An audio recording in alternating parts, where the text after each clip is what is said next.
The fog rolled thick over the quiet lanes of Bloomsbury, curling in ghostly tendrils round the wrought iron gates of Hawthorne House, a grim Victorian structure standing aloof against the midnight.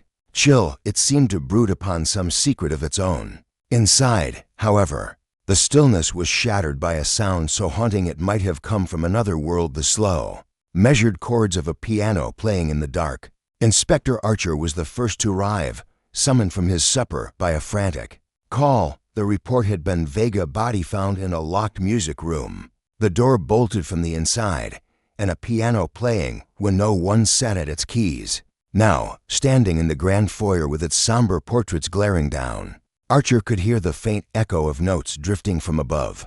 Each step up the creaking staircase pressed on his nerves, like an invisible hand. When he reached the second floor, the music stopped. Silence fell, abrupt and complete, as though the house itself were holding its breath. He hesitated at the door marked music room, its brass handle gleaming dully in the gaslight.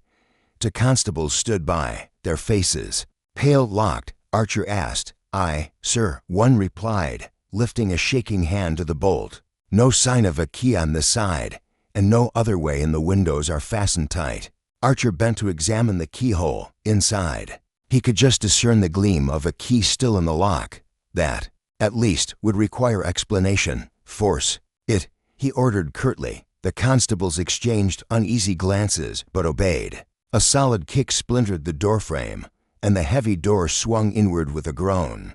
The sight beyond it froze them all where they stood.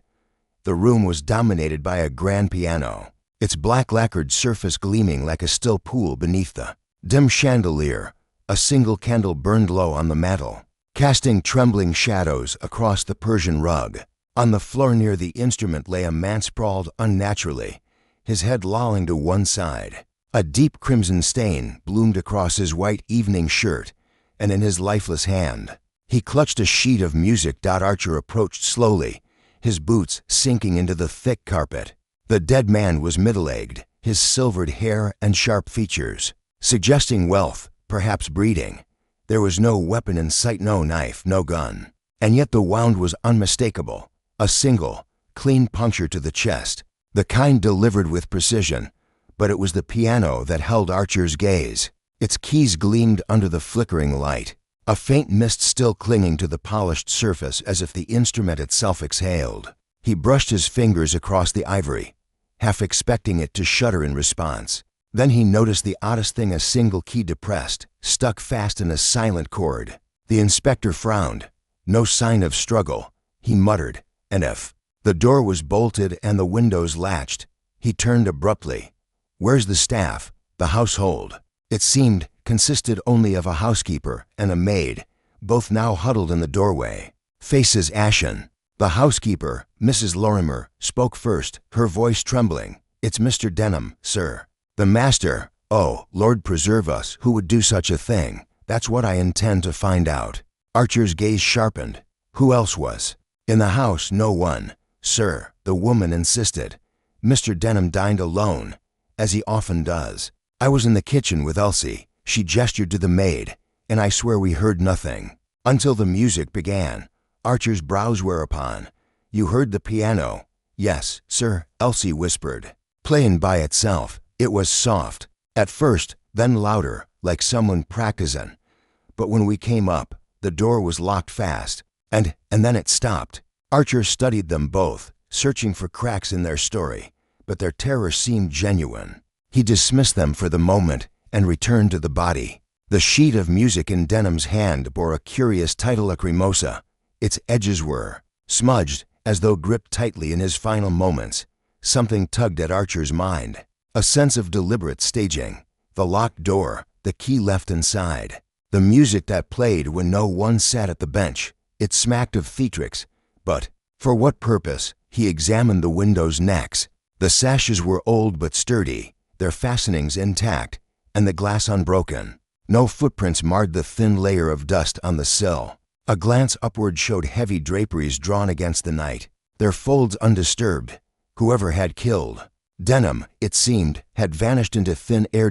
As Archer straightened, his eyes fell upon a detail he had missed before, a small smear of oil on the piano's lower panel. near the pedals. He crouched, tracing it with his gloved finger, fresh no doubt about that, and faintly metallic in scent. Odd. He rose, his mind racing, when a faint creak drew his attention to the far wall. A door narrow, almost hidden in the wainscoting stood. Slightly ajar, Archer crossed the room into strides and flung it open. Inside lay nothing more sinister than a storage alcove, stacked with sheet music and spare candles. But the discovery stirred something deeper. If there was one hidden door, might there be another? The thought lingered as he turned back to the piano. His gaze swept the floor beneath it and froze. There, half concealed by the rug's fringe, was a faint indentation, circular and clean, as though left by some small, wheeled object. A chill prickled down his spine. A wheeled object, like the base of a piano, a mechanism. But this piano was no player instrument, or was it? He leaned closer, noting the subtle joinery beneath the casing, the faint scuff marks along its side. Someone had tampered with it recently. "Constable," Archer said sharply, "send for Dr. Godfrey. And bring me a lantern. We're not finished here." As the man hurried off, Archer stood alone in that dim room, the shadows lengthening around. The silent piano, it loomed there like some dark conspirator, its single depressed key a mute witness to murder. And in that moment, Archer knew one thing with absolute certainty. This was no ordinary crime. It was a performance, a deadly sonata, whose final note had yet to be struck. And somewhere in the house, hidden behind locked doors and whispered fears, the truth waited, like a hand poised above the keys. The room was still under the weight of its own silence when the sound of quick, confident footsteps broke through. Inspector Archer turned sharply as the doorframe filled with a tall, lean figure immaculately dressed, his long overcoat dusted with the mist of the night, a soft gray scarf looped carelessly at his throat. "Good evening, Inspector," the newcomer said, his tone courteous yet faintly amused. "I hear you've a piano with delusions of autonomy." Archer exhaled a breath he hadn't realized he was holding. "Lord Winthrop," he muttered, "they said you were in town." Lord Adrian Winthrop inclined his head slightly, eyes glinting with that quiet sharpness that made men nervous.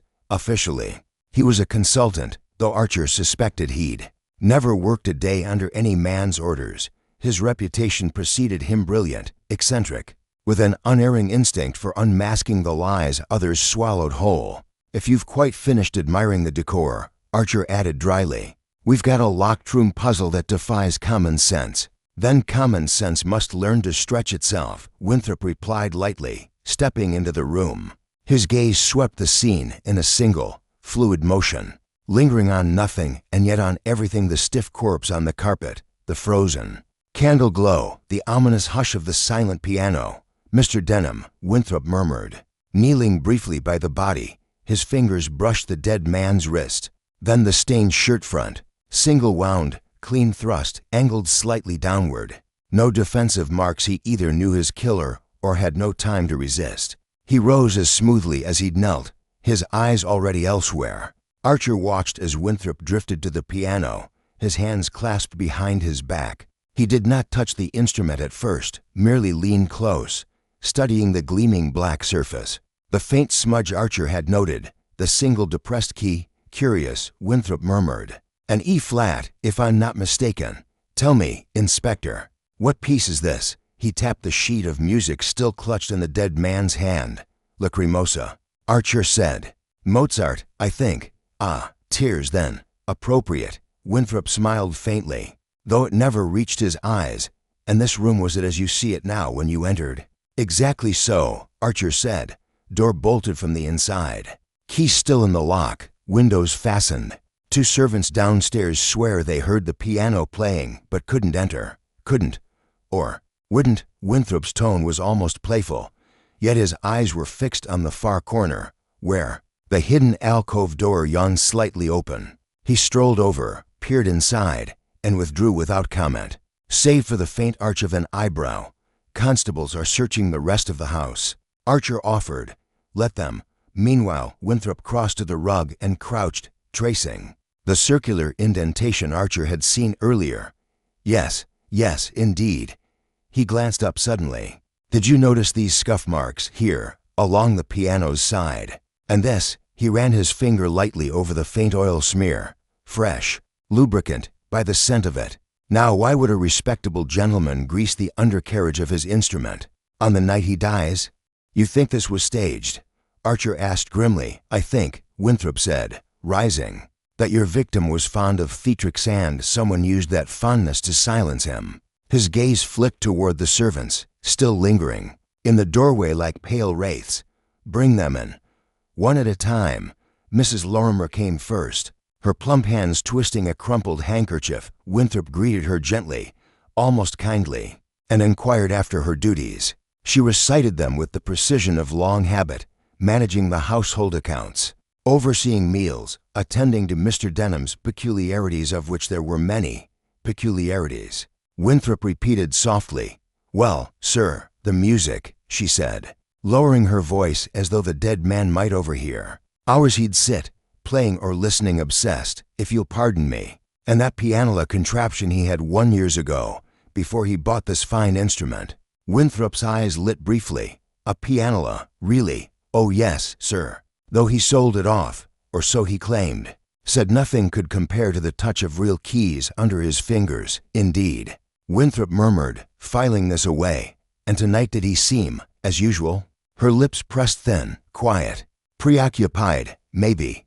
But no callers, no letters. She stopped abruptly, a flicker crossing her face like the shadow of a passing bird.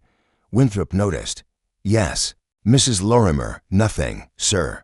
Only I thought I heard voices earlier, before the music, just faint like. But I told myself it was the wireless voices, Winthrop repeated softly, as though savoring the word. Thank you, Mrs. Lorimer. That will be all. When she'd gone, Elsie was summoned, a slight, nervous girl with reddened eyes. She stammered through her answers. She'd been in the kitchen. She heard the piano. She ran up with Mrs. Lorimer, and the door was locked. Yes, locked tight. Why wouldn't it open? She didn't know. She swore she didn't. Winthrop studied her without blinking. Elsie, do you play the piano? Her head jerked up. Me, sir? Oh no, never touch one. Not even to dust it. Her silence was answer enough. Winthrop's smile was courteous, but his eyes were cold steel. You've been most helpful. Stay nearby. As the door closed behind her, Archer gave a low whistle. You think the maid's hiding something, I think, Winthrop said, pacing to the window. That nearly everyone is hiding something. The trick is to learn what matters. He paused, fingers brushing the heavy drape. Then he turned suddenly to the constable with the lantern. Hold that higher. The beam swept upward, illuminating a faint line in the dust along the curtain rod, a line where something had rested, and then been removed. A rope, perhaps, or a wire. Winthrop's smile deepened, almost imperceptibly. Interesting.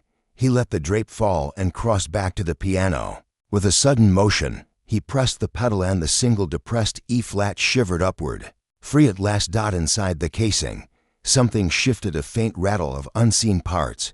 Winthrop bent, listening, his face alight with a strange, fierce satisfaction. Yes, he whispered. Someone wanted this piano to play when it should have been silent, and I dare say they succeeded for a while. Archer frowned. A mechanical device? But the instrument's not a player, not now, Winthrop said.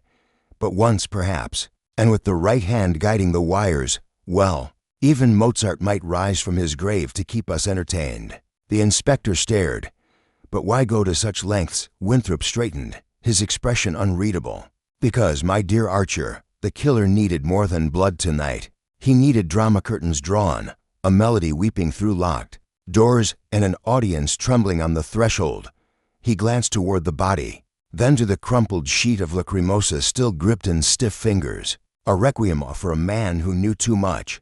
And then, quite suddenly, Winthrop's gaze sharpened, his voice low and urgent. Tell me, Inspector, where are Mr. Denham's cufflinks? Archer blinked. His what? Cufflinks, Winthrop repeated softly. Gold, monogrammed. They should be here. They are not, and in that absence, I think, lies the first true note of our killer's song. He smiled, then a thin, dangerous smile that promised revelations yet to come as outside. The fog pressed closer against the glass, and the piano loomed in patient, sinister silence. The fog outside thickened as the evening stretched deeper into the night, blanketing the city in an oppressive silence.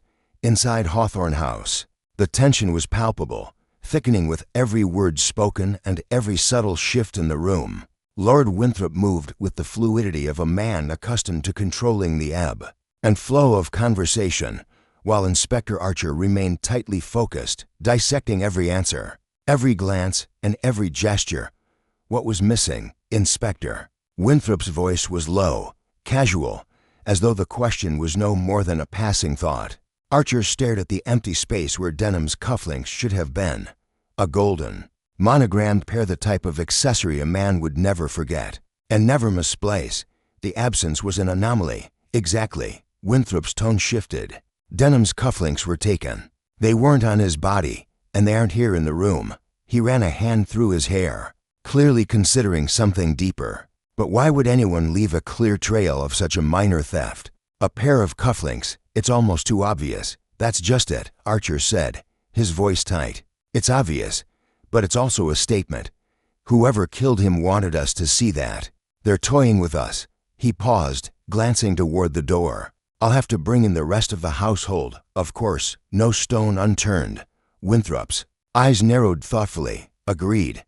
But don't let them see that you're already piecing it together. Let them talk. They'll reveal themselves. The inspector's lips pressed into a thin line as he strode towards the door, his mind churning through possibilities. It wasn't long before Mrs. Lorimer returned, her face pale, her eyes bloodshot as though she'd spent the last few hours in a trance. She sat across from Archer and Winthrop, twisting her handkerchief with nervous energy. I don't know what to say, she began, her voice wavering. I told you everything already, but now I don't know if I should have said something else. Her fingers gripped the cloth tighter, her knuckles going white. Mrs. Lorimer, Winthrop began, his tone patient but firm. You said earlier that you heard voices. What voices? The housekeeper stiffened, a faint flush rising in her cheeks. I don't know, it was so faint. I thought maybe it was the wireless, but it sounded like someone was arguing. Mr. Denham, he was always so private, but there were times he would receive letters from. I don't know who. Letters, Archer echoed. What kind of letters? Official-looking ones, she replied quickly. Not for me, of course. They'd come addressed to him, some from places I didn't recognize. She hesitated before adding, but they always came late at night. The postman said Mr. Denham received more mail than anyone he'd ever known. Winthrop exchanged a glance with Archer. More than anyone, but you don't know what it was about. Mrs. Lorimer shook her head, a hint of frustration creeping into her voice. I never asked. He wasn't the type of man you could ask questions of. He had his ways, and I had mine. Interesting, Winthrop murmured, tapping his fingers lightly on the table. And the maid? Elsie, did she ever mention anything strange to you? No, sir, nothing. Mrs. Lorimer replied quickly. Too quickly. Nothing at all, Winthrop asked, his voice sharpening ever so slightly. No, nothing at all. Mrs. Lorimer's eyes widened, her voice strained. What are you suggesting? Nothing for the moment, Winthrop said, a smile that didn't reach his eyes curving his lips. But it's crucial that we understand everything, Mrs. Lorimer. The smallest detail could make a difference. Your cooperation is appreciated. She nodded quickly, still looking visibly flustered. Of course, of course. She rose, her chair scraping harshly against the floor, and hurried out, her footfalls echoing down the corridor. Do you believe her? Archer asked. Watching her retreating form, Winthrop's eyes narrowed. I believe she's hiding something, though I'm not sure what. She knows more than she's letting on. But we'll need more to connect the dots. As the door clicked shut behind Mrs. Lorimer, Archer turned back to the case.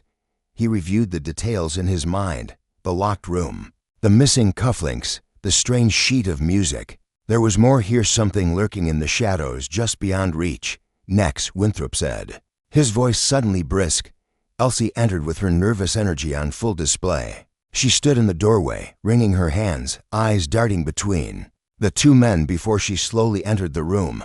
Sit down, Elsie, Archer said, his voice not unkind but firm. We need to understand what happened tonight. What exactly did you hear? The maid's lips quivered. I don't know, sir. I didn't hear much. I was just in the kitchen, cleaning up. I heard the piano playing. It sounded like someone was practicing. But when I came upstairs with Mrs. Lorimer, the door was locked, and when it opened, she paused, her voice shaking. There was Mr. Denham, dead on the floor. I didn't know what to do. Who else was upstairs? Archer asked, watching her closely. And no one. Sir, she stammered. Just me and Mrs. Lorimer. Winthrop tilted his head. And you're sure of that? No one else came up. Elsie's face paled further. I swear, sir, just me and Mrs. Lorimer. I didn't see anyone else. Then what did you think when you heard the piano playing? Winthrop pressed. I didn't know, she stuttered. I thought it was Mr. Denham, you know. He played sometimes, but not like that. I never heard it like that before. And then when we came in and found him, she swallowed hard. I thought it was too late. Archer studied her closely, the inconsistencies adding up in his mind like a slow burn. You thought it was too late, but you were both just downstairs. Elsie shifted uncomfortably, avoiding his gaze. I don't know. It just felt like time had passed in a way that didn't make sense. A soft murmur of disbelief passed between Archer and Winthrop, but neither spoke. Well, Elsie, Archer said, his tone hardening, you've been very helpful. Thank you for your time. As the maid left, Winthrop turned to Archer, his eyes gleaming with a mix of satisfaction and impatience. Did you notice how she hesitated when we asked about the piano? Almost as if she knew more about it than she let on. Archer's expression tightened. Too eager to cooperate. Too many contradictions. Precisely, Winthrop said, his voice lowering. Elsie and Mrs. Lorimer both hiding something. But there's more to this, Archer. Much more. Archer nodded slowly, his mind racing with possibilities. Every answer seemed to lead to more questions. And yet, a few small details were beginning to knit together in the back of his mind. Someone was playing a game, and whoever it was far from finished. I'll dig into Denham's correspondence, Archer said. I want to see who else has been writing to him, and what those letters were about. Winthrop's lips curled into a faint smile. Good, but keep your eye on the little things, the way people react, the things they leave unsaid. The lies are in the details, Inspector. The door shut softly behind them, but the sense of urgency remained. In this quiet house, amid its hidden corners and whispered secrets, the truth was still out of reach. But Archer could feel it just beyond his grasp, and soon he would find it. Chat said. The morning sun filtered weakly through the fog, casting a pale light over Hawthorne House. The heavy stillness that had hung in the air since the night of Mr. Denham's death had not lifted, but the house had grown quieter. Each room seemed to murmur with secrets, as though the walls themselves were complicit in the deception. Inspector Archer sat at the study desk, scanning the letters from Denham's personal correspondence. Lord Winthrop stood by the window, idly tracing patterns in the condensation with his fingertip, his mind clearly elsewhere. They're all hiding something, Archer said quietly, his voice steady but strained. Winthrop didn't reply immediately. He was watching the street outside, as though the truth might be passing by under his nose. They all have their reasons, yes, he said after a long pause. But that doesn't mean they each have a motive strong enough to kill. The desk was covered with papers, postmarked envelopes, torn seals, and a few bank statements. Denham had kept meticulous records, and if there was anything worth knowing, Archer would find it here. You were right about the cufflinks, Archer murmured. No one remembers seeing them, but everyone recalls their value.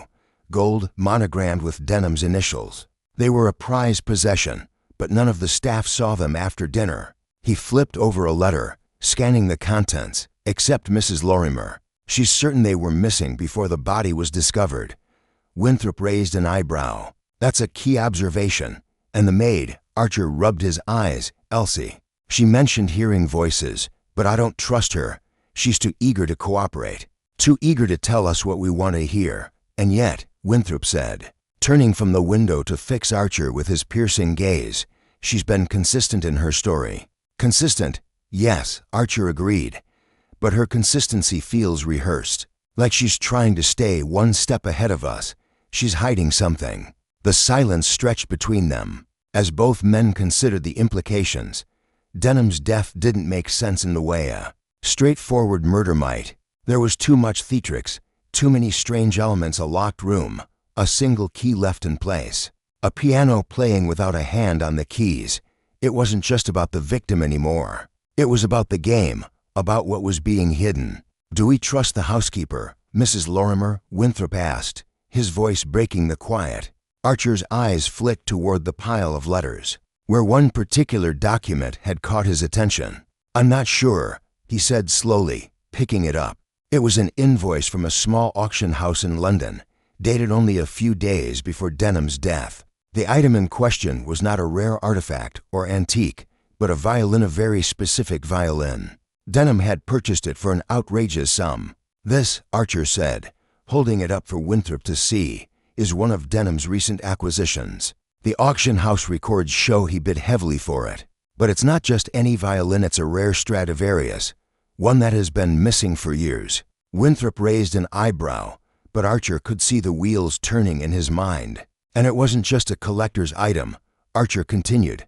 "It's connected to something much larger. A dispute, perhaps, a name I've seen come up more than once in these letters. Dorian Cleves. A notorious art dealer, or more accurately, a thief."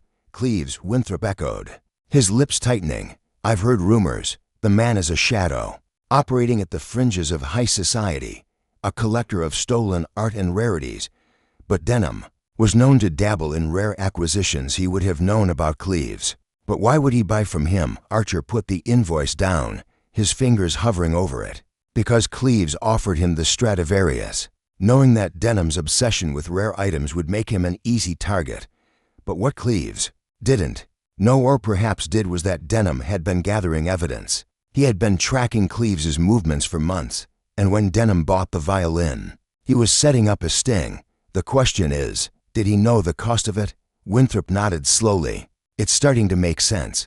Denham wasn't just a collector, he was a man with enemies, people he'd crossed in his pursuit of rare and stolen items, people who might have wanted him gone. And then there's the staff," Archer said, his eyes narrowing. "They all have their reasons. Mrs. Lorimer's loyalty is to the house. But what if she knew more about Denham's dealings then?" She led on. "What if she had a hand in this, either directly or indirectly?" "But the maid," Winthrop's voice trailed off, and he looked toward the door as if expecting her to appear. "Elsie is hiding something, that's certain." "But what?" Archer pushed back from the desk, frustration beginning to mount. "It's not just the staff, there's a deeper layer here. What about Denham's acquaintances, people who would stand to lose if his plan to bring Cleves down came to light?" "The violin could be the key to it all," Winthrop said. "And not just Cleves. What about the others who were involved in the trade? What about the buyers, the smugglers?" "The moment Denham got that violin," Archer said grimly, "he became a target. If anyone knew he was planning to expose Cleves, they would have had every reason to silence him. But who had access? Who was close enough to him to know what he was doing?" There was a pause as both men thought back to the events of the evening. The locked door, the key left in place, the strange music, the piano. Winthrop murmured suddenly. It wasn't just playing on its own, was it? Someone was guiding it, setting the scene. But why? What was the message they were trying to send? Archer's eyes lit up. It's all connected. The piano, the music, the strange atmosphere, it was all orchestrated. It wasn't just a murder, it was a statement. Denham wasn't just killed. He was crafted, set up to look like something more than it was. It was designed to confuse us. "And that's why the cufflinks were taken," Winthrop said, stepping closer to the desk. "Whoever took them wanted to create a puzzle. They wanted us to focus on the wrong things. They wanted us to believe this was about greed. But it's not." Archer nodded slowly. "It's about power. Denham had something no one else could take. He had the leverage over Cleves. And when Cleves realized he was being played, he made sure Denham would never expose him." Winthrop stood up straight, his hands clasped behind his back. "We're getting closer. But we still don't know who did it. Was it Cleves, one of Denham's associates? Or is it someone much closer to him, someone who knew his every move?" The pieces were almost in place, but Archer knew that in this maze of motives, the final step would be the hardest to make. Too many people had reasons to be involved, and each story was just different, enough to keep them all under suspicion. There was a thin line between the truth and the trap. And one wrong move could send them all down the wrong path. As the door creaked open, Archer stood up, his hand on the letter from the auction house. "We need to talk to Cleves," he said, his voice steely. "It's time to take the next step." Winthrop's lips curled into a thin smile, and the game continues. Cleves was precisely the kind of man Archer had expected, polished, aloof, and unnervingly confident. The darkened office in the heart of the city was sparse but expensive, decorated in that understated way that only those who had accumulated wealth through less than legal means could truly master. Dorian Cleves sat behind his desk, steepling his fingers as he regarded the two men who had come to confront him. The faintest trace of a smile played on his lips, as though he were savoring a private joke. "I hear you've been making inquiries," Cleves said, his voice smooth, almost musical. "How terribly tedious. How can I help you, gentlemen?" Archer's gut tightened. The man was too composed, too self-assured. If Cleves had nothing to hide, he would have been less guarded. "We're investigating the death of Mr. Augustus Denham," Archer began, his tone as neutral as he could manage. "We have reason to believe you were involved in his acquisition of certain items." Cleves raised an eyebrow, but didn't seem surprised. "Involved, you say? You'll have to forgive me. My line of business does not permit me to keep track of every transaction that passes through my hands. Denham, I imagine, was simply another buyer." "There's a certain violin, Mr. Cleves," Winthrop interjected, his voice like velvet, but laced with the unmistakable edge of authority, "a Stradivarius. It seems Denham purchased it from you, and we have reason to believe the transaction was less than lawful." Cleves' smile widened slightly. "Ah, the violin, that curious relic. I assume you know its true provenance by now." "We do," Archer said, his eyes narrowing. "And we also know that Denham had been working to expose you, gathering evidence of your illegal dealings. He must have been quite a thorn in your side." The smile faltered for a split second, barely perceptible, but it was enough. Cleves' mask slipped ever so slightly, but then, as if realizing his mistake, he leaned back in his chair, folding his hands before him. "Exposing me," he chuckled, softly, almost condescendingly. "My dear Inspector, you truly think I would stoop so low as to—" He broke off, catching himself. "I'm sure Denham's death was an unfortunate accident. I would never condone such an act. Business is business, after all, and men like him, well, they play dangerous games." The hairs on Archer's neck stood up. There it was, the subtle admission. Cleves hadn't killed Denham, but he certainly knew who had. His carefully chosen words painted a portrait of a man who understood the peril of crossing the line between buyer and seller, but who had also taken the necessary precautions to ensure his own hands remained clean. "Of course," Cleves continued, standing up and walking around his desk with a languid, practiced grace, "you've probably already been told of the locked room nature of the crime. Fascinating, isn't it? A death wrapped in such a neat, perfect little riddle, almost as if it were staged." Winthrop shot a glance at Archer, but Archer didn't return it. He had heard enough.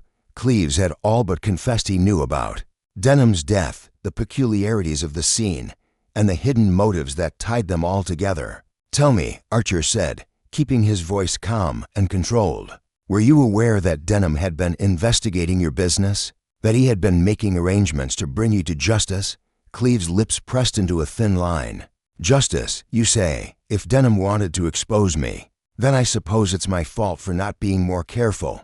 But I would hardly expect to be accused of murder over a petty squabble with a man who knew far too much about things that didn't concern him." He turned away, his tone shifting to one of casual dismissal. "Now, if you're quite finished with your accusations, I suggest you leave. I have more pressing matters to attend to." Archer exchanged a glance with Winthrop. They had their man. Cleves' reaction had all but confirmed their suspicions. The investigation was over, or so they thought. As they left Cleves' office, the weight of their conversation lingered heavily. Between them, the case had taken a clear turn. They had the violin, the connections to Cleves, and the motive for Denham's murder. The authorities would be pleased with the breakthrough. This was at the moment when the investigation would shift from search to conclusion. But Archer couldn't shake the nagging feeling in the back of his mind. Something didn't add up. The pieces fit together too neatly, and Cleves had been too willing to play his part.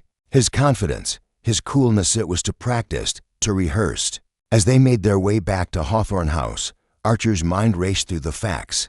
Denham had bought the violin as part of a larger plan to expose Cleves, but Cleves had known about it all along. He had manipulated the investigation, setting up a perfect scene to deflect suspicion. Why else would he have been so eager to talk about the locked room, the key, the music? He was trying to control the narrative. But why, when they arrived back at the house? Archer wasted no time. We need to revisit the scene. Something's off. Cleves may have planted this. He's too calm, too confident. He's playing us, Winthrop. I can feel it. Winthrop didn't argue. There was a hard edge to Archer's voice that brooked no disagreement. They returned to the music room, where Denham had been found. Archer immediately moved toward the piano, feeling the familiar tension in the air. The way the room seemed to hum with secrets, he placed his hand on the instrument's lid, the same lid he'd checked earlier. Then he noticed something new there, beneath the bench, a small, faint indentation in the rug that hadn't been there before. It was subtle, almost invisible to the untrained eye, but to Archer, it screamed of recent tampering. His fingers moved swiftly, pulling at the edges of the rug, revealing a small wooden box half concealed. The lid popped open with a soft click. Inside was a stack of letters, old, yellowing, and tied together with a piece of frayed string. As Archer began to sift through the letters, his eyes widened. These weren't just any letters. These were from Denham to someone, to Cleves. There were names mentioned, other players in the underground world of stolen art. And in one of the final letters, Denham had written something that stopped Archer cold. I know what you've done, Cleves. I know who you've been working with. If this letter reaches the authorities, they'll know the truth. If not, it's because I'm dead. But I will not let you get away with it. You'll pay for what you've stolen, and I will make sure the world knows the truth. Archer's heart pounded in his chest. This was the piece of evidence that connected Cleves to Denham's death. The letters. Denham had been planning to expose him all along. But something was wrong. These letters weren't here by accident. They had been deliberately hidden, as though someone knew that they would be the key to unraveling everything. This isn't over, Archer muttered, his fingers still trembling as he held the letters.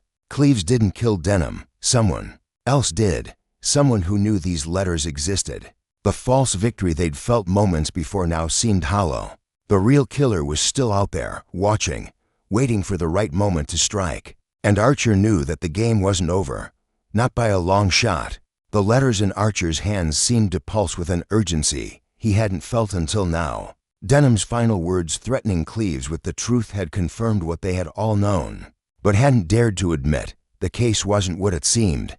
Cleves wasn't the killer, but he was definitely involved. The letters were evidence, proof that Denham had been on the verge of exposing something far bigger than a single stolen violin. But there was more to this than just greed or rivalry.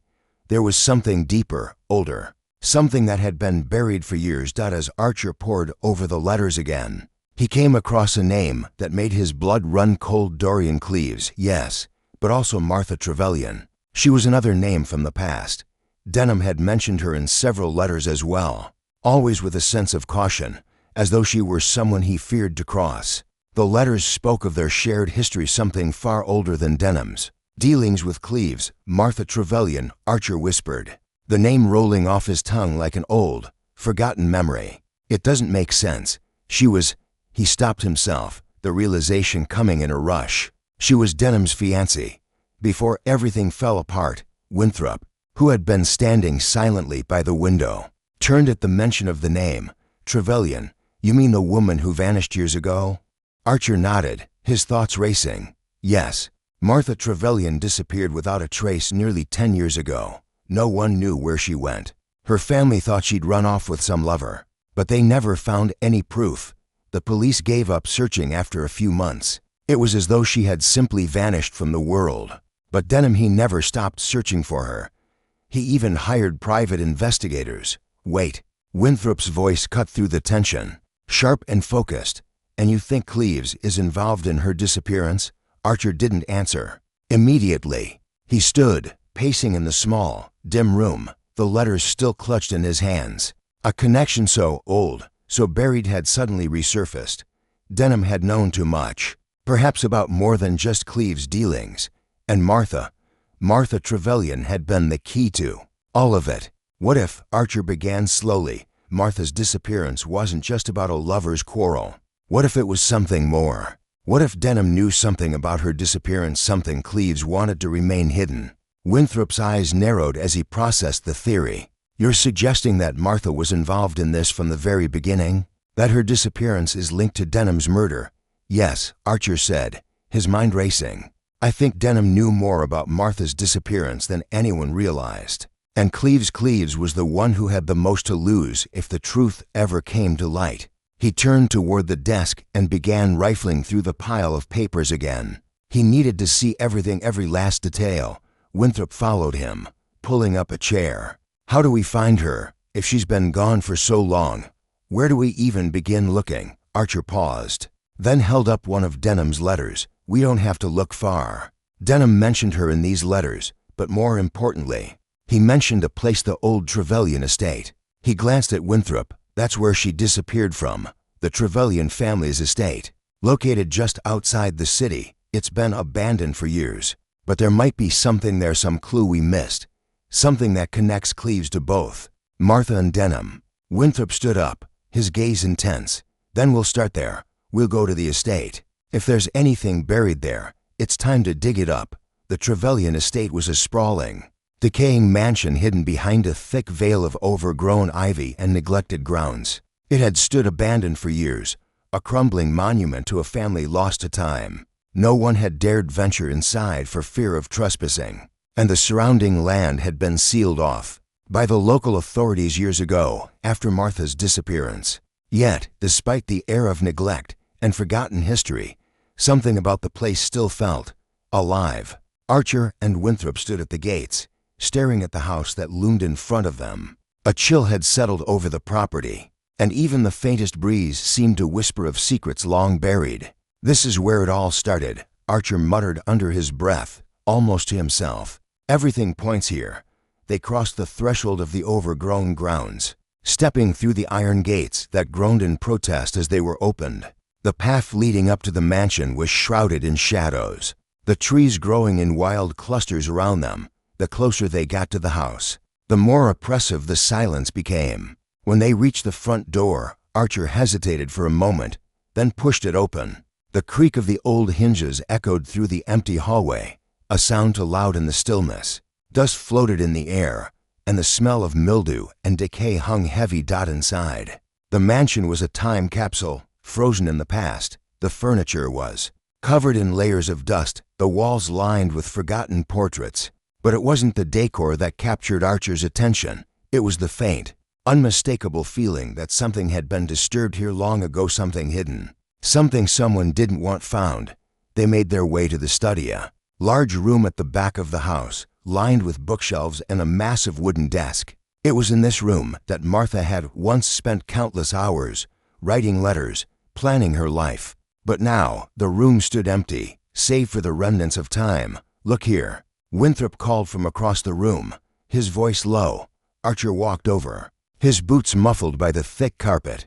Winthrop was standing near a set of drawers, his fingers tracing the edges of a drawer that had been forced open. It wasn't a clean break, it was as though someone had tried to pry it open quickly, but had left it slightly ajar.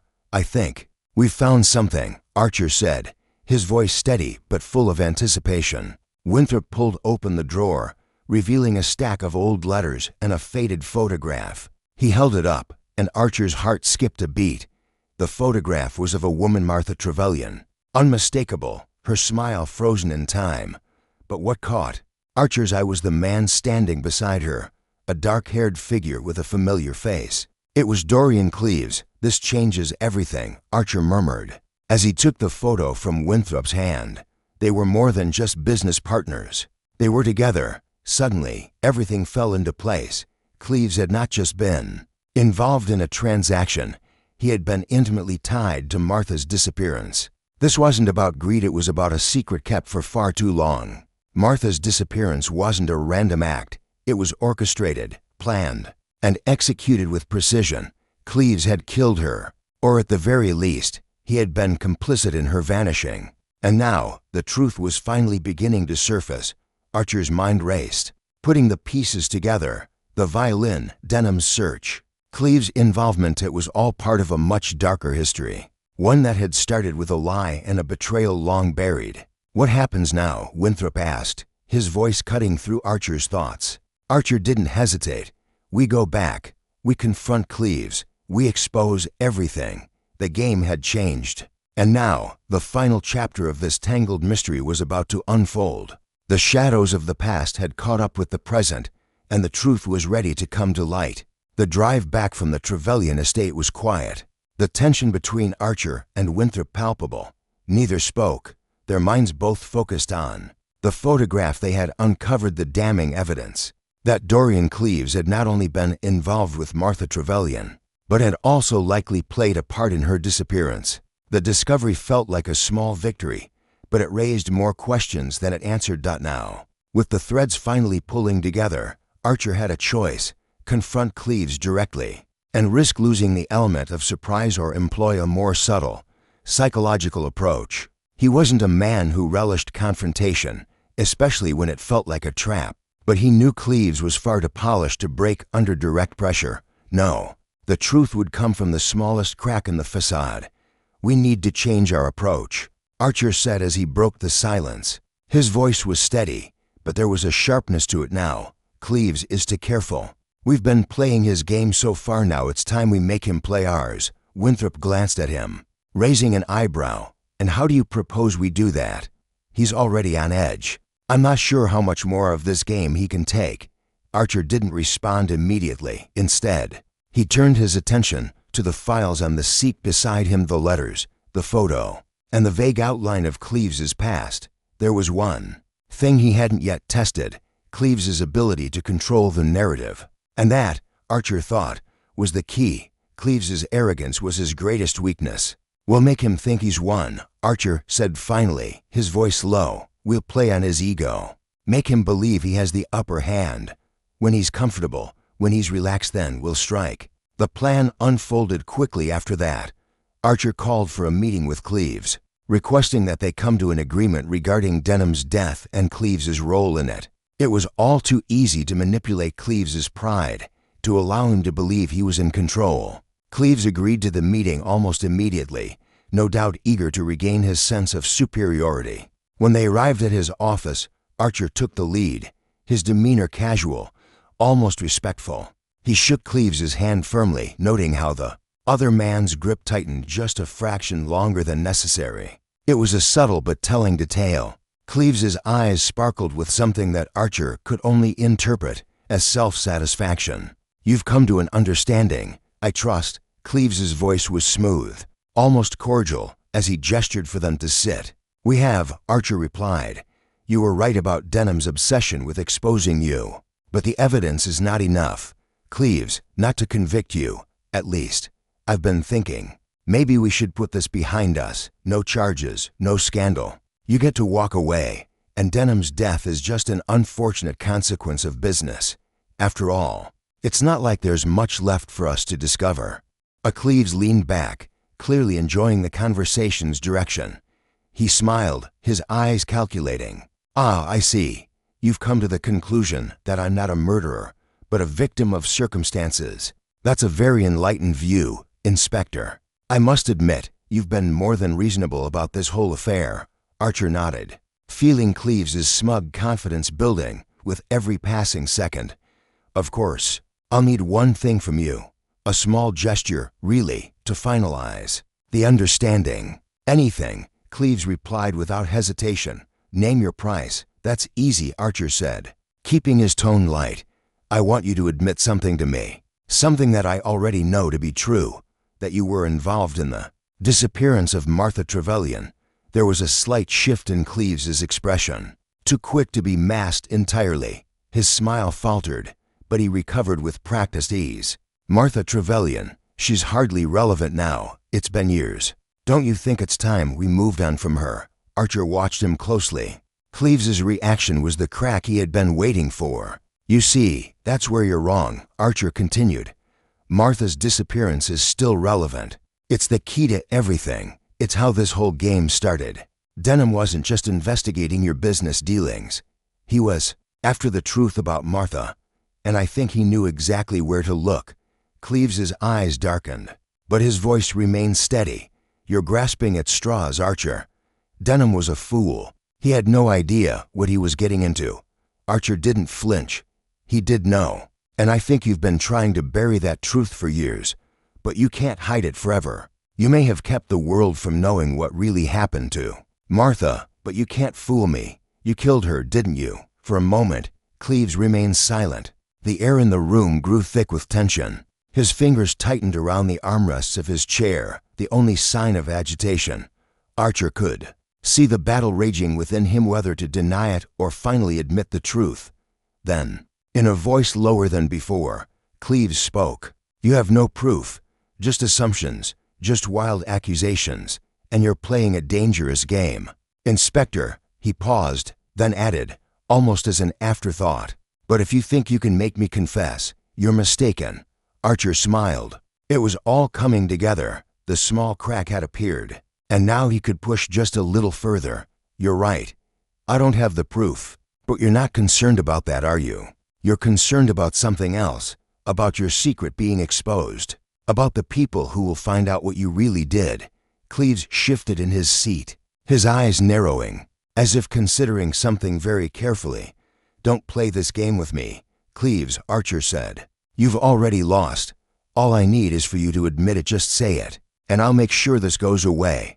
You'll be free. For a long moment, there was silence. Then Cleaves leaned forward, a smile curling at the corners of his lips. But this time, it was different. It wasn't the smile of a man who thought he was in control. It was the smile of someone who had just realized they were cornered.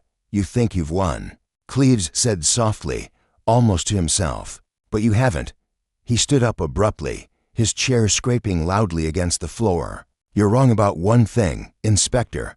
I didn't kill Martha. His voice dropped, the words coming out like a whisper, barely audible. But I know who did. The room seemed to freeze. Archer felt his pulse quicken. I suggest you leave, before you dig any deeper, Cleaves added, his tone shifting back to the smooth, controlled voice he had worn earlier. You'll regret it if you don't.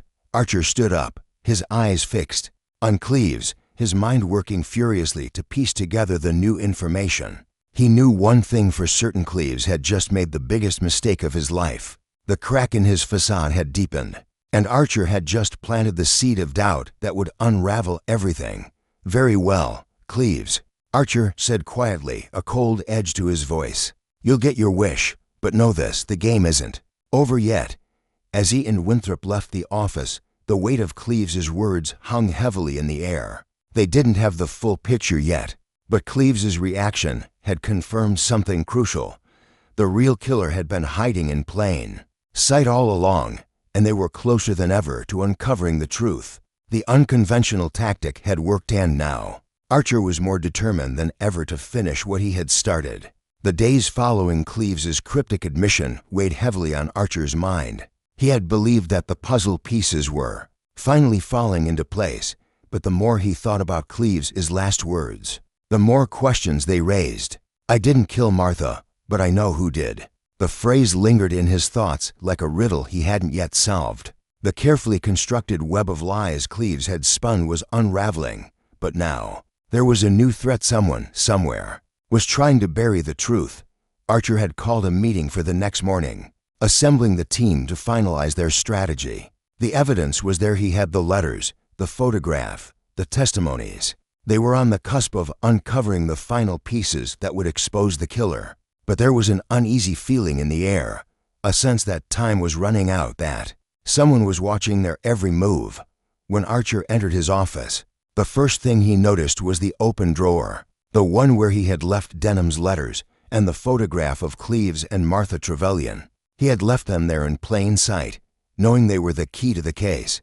But now, the drawer was ajar. His heart skipped a beat. He stepped forward, pulling it open fully, and his stomach dropped. The evidence, the only evidence, was gone.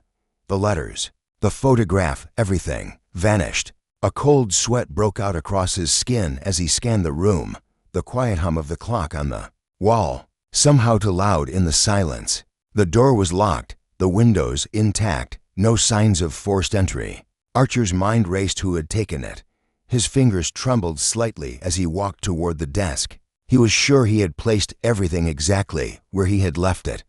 There was no mistake. The evidence had been stolen. A deep sense of urgency gripped him as he took a slow breath, trying to regain composure. The thief knew exactly what they were doing, removing the most crucial evidence.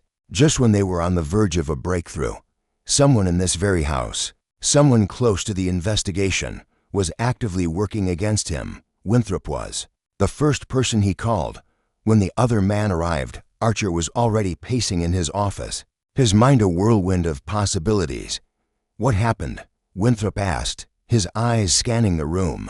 Noting the open drawer, "The evidence is gone, vanished," Archer replied, his voice tight. "The letters, the photograph, everything we had on Cleves and Martha Trevelyan, it's gone." Winthrop frowned, glancing around. "But how? The room was locked. No one else could have." "I don't know," Archer interrupted. "But someone has removed it, and they know exactly what they're doing. They've covered their tracks. Whoever it is no fool. We're not just dealing with Cleves anymore. Someone has decided to put an end to this investigation." There was a long pause before Winthrop spoke. Again, his voice low. "You think it's someone in the house? Someone who's been close to the investigation?" Archer didn't answer immediately. He didn't want to believe it, but the signs pointed in one direction. The staff, the witnesses, even the seemingly innocent bystanders, any one of them could have been behind the theft. But there was one person who stood out, who had seemed just a little too eager, a little too helpful. "Elsie," Archer said finally, the name feeling like a weight on his tongue. "The maid. She was always too quick to give us information, too eager to assist. She knew more than she let on." Winthrop nodded. "You think she took the evidence?" "I'm not sure," Archer said, his brow furrowed. "But she's the one person who had access to everything. She's been here longer than anyone else, and she's the one who was the most interested in the details of Denham's life. I'm going to pay her a visit. She might know more than she's letting on." When Archer and Winthrop arrived at Elsie's quarters, the atmosphere was tense, the air thick with suspicion. The maid's small room was neat, though there was an unsettling stillness to it. As soon as she saw them at the door, Elsie stiffened, her expression guarded. "Inspector." "Mr. Winthrop, what brings you here?" Her voice trembled slightly, as if she was trying hard to mask her nervousness. "We need to talk, Elsie," Archer said, his voice calm but authoritative. "About the evidence, the letters, the photograph. Do you know anything about them?" Elsie's eyes widened for a moment, but then she composed herself, putting on a facade of confusion. "I don't know what you mean, sir." "What evidence?" Archer studied her face. There was no hint of recognition, no break in her expression that suggested she was guilty. But the way her fingers fiddled with the edge of her apron, her nervous habit gave her away. "You don't know where the letters are?" Archer pressed, his voice quiet but insistent. Elsie took a step back, her lips parting as if she were about to speak. But she remained silent. The tension in the room seemed to stretch, thickening the air. "I didn't take them," she said finally, almost a whisper, as though afraid of being overheard. "But I know who did." Archer's heart skipped a beat.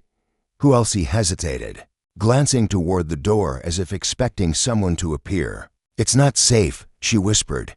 "You have to understand, I didn't have a choice. They were going to hurt me if I didn't do it." "Who?" Elsie, Winthrop asked sharply, stepping forward. "Who threatened you?" Elsie's eyes flickered nervously between the two men before she took a deep breath. "It was Mrs. Lorimer. She came to me late last night. She said I needed to take the evidence, hide it. She said if I didn't, they'd make sure I'd be the one blamed for the murder." Archer's mind raced. Mrs. Lorimer, the housekeeper, the woman who had seemed so helpful, so loyal to Denham's memory. It didn't make sense. "You're sure it was her?" Archer demanded. Elsie nodded, her voice trembling. "She said I had to keep it hidden, that I couldn't let you find it. She told me to take it to the old cellar, where no one would think to look. But I swear I didn't know what to do. I didn't want to be involved." I didn't want to go to prison. Where is it now?" Winthrop asked, his tone now sharp, demanding an answer. Elsie hesitated. "I don't know. She took it. I didn't have a choice. I just did what she said." Archer's mind was spinning, and his instinct screamed that they were closer to the truth than ever before. Mrs. Lorimer had been working against them, hiding the evidence, but the question remained, why? What was she trying to protect? As they left Elsie's quarters, Archer couldn't shake the feeling that they were being watched. Every move they made was being anticipated, and someone, somewhere, was pulling the strings, making sure the truth stayed buried. The stakes had never been higher. The final pieces were falling into place. But the true depth of the conspiracy was only beginning to reveal itself. Would they be able to expose the truth before it was buried forever? Time was running out, and the shadows were closing in. The moment Archer and Winthrop left Elsie's quarters, something felt off. There was a charged energy in the air, a shift in the atmosphere that was almost palpable.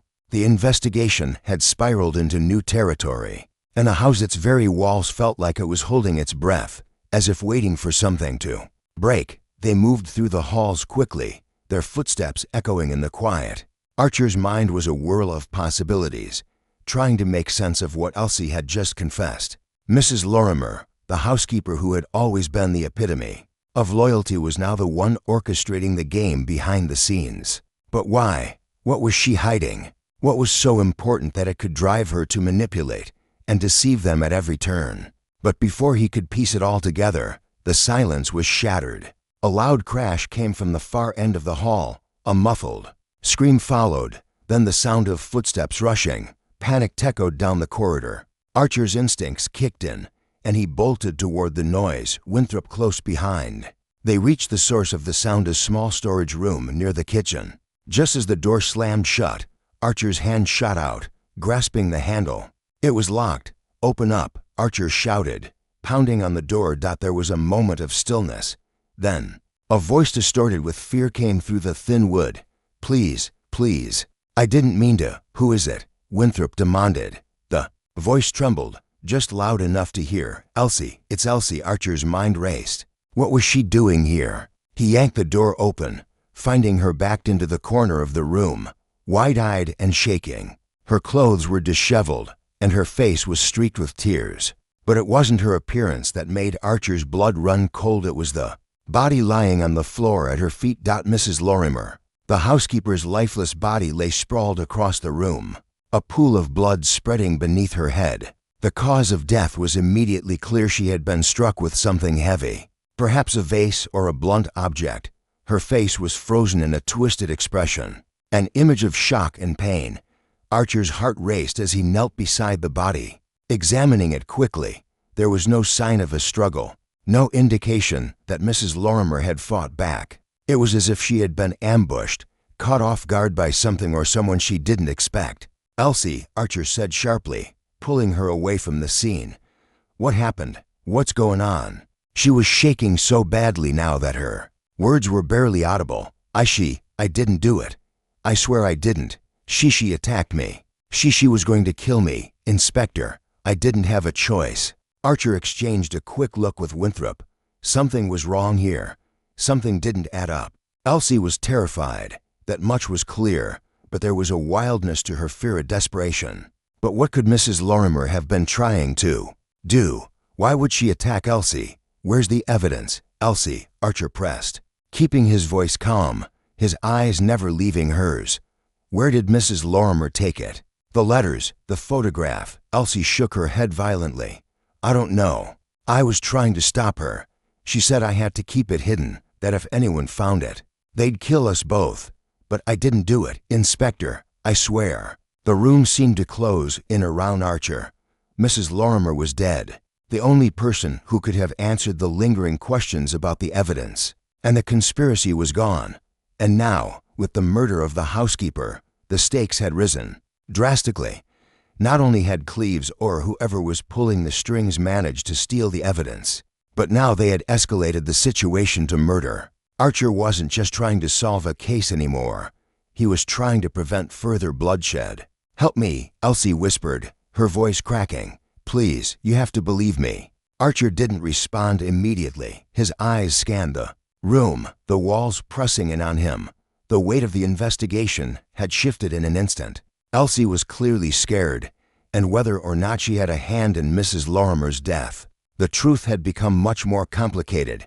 "We need to get you out of here," Archer said finally, pulling her to her feet. "We'll figure this out, but we have to move fast. Someone is trying to silence all of us. Whoever's behind this is still out there." Elsie clutched his arm, her voice trembling. "I didn't mean for any of this to happen. I just wanted to be safe." Archer turned to Winthrop.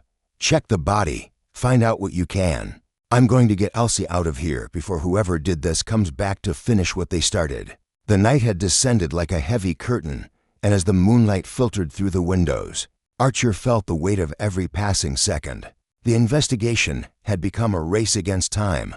A murderer was still out there, watching, waiting. But now the question was, who was next? As they ushered Elsie into the safety of a nearby safe house, Archer's mind was already working, piecing together the puzzle.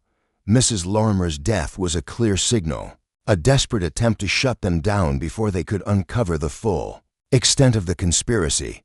But why kill her now? Why had she been attacked just when they were so close, in the darkness of the safe house? Archer could sense that Cleves was no longer the only suspect. Whoever was behind the scenes, the person who had orchestrated all of this, was still a step ahead, pulling strings, creating chaos. The investigation had taken an unexpected turn, and Archer's gut told him that the worst was yet to come. He couldn't afford to sit back and wait for more attacks. They had to strike first. But how? The killer had already made it clear. The game wasn't just about solving a murder anymore. It was about survival. "Winthrop," Archer said quietly, turning to face him, "it's time we put an end to this. We need to confront Cleves, but this time, we bring the whole truth to the surface. No more secrets."